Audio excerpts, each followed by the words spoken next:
కూడా విశాఖపట్నంలో లోకేష్ గారు ఒప్పందం చేసుకున్నారు. 10 లక్షల ఎంప్లాయ్మెంట్ వచ్చేటువంటి పరిస్థితి ఉంది. అదేవిధంగా మన అమరావతిలో కూడా క్వాంటమ్ వ్యాలీ కంప్యూటింగ్ తీసుకొస్తున్నారు. ఇంకా అనేక విధంగా జనరేట్ చేయబోతా ఉన్నారు. ఆర్టిఫిషియల్ వచ్చినా కూడా మహిళలకు ఉచితంగా ప్రయాణం కానీ, రైతులకు ఇచ్చినటువంటి సబ్సిడీ ఇన్పుట్ మీద వడ్డీ రాయితీ కానీ, డిఎస్సి మెగా డిఎస్సి కానీ ఇవన్నీ ఇస్తూ ఉన్నారు. రేపు రాబోయేటువంటి రోజుల్లో ఇంకా చాలా చేస్తూ ఉన్నారు. అదేవిధంగా ల్యాండ్ టైటింగ్ యాక్ట్ రద్దు చేశారు. జగన్మోహన్ రెడ్డి గారు చేసినటువంటి రైతులకు అన్యాయం చేసిన దాన్ని రద్దు చేయడం జరిగింది.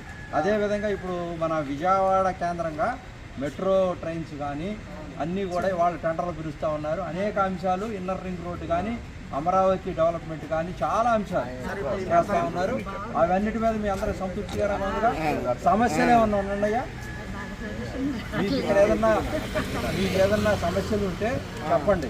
ఇక్కడ సాంబశివరావు గారు ఉన్నారు, ఆ సమస్యలను కూడా పరిష్కారం చేస్తారు. మేము ఇక్కడ కేఎస్ఎస్ సందర్భంగా మేము ఇక్కడ సాధికార కుటుంబ సభ్యులుగా మీ అందరికీ వాళ్ళకి 60 ఇళ్ళు 60 మందిని మాకు అలాట్ చేశారు.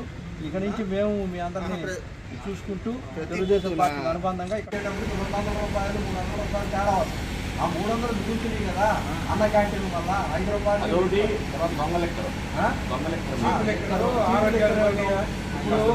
చంద్రబాబు ఆయన లెక్కలు మార్చి చేస్తానన్నాడు.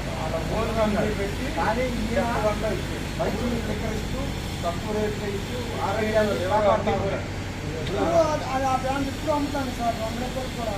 అంటే ఉద్యోగ కల్తీలు వచ్చినాయని తీశారు.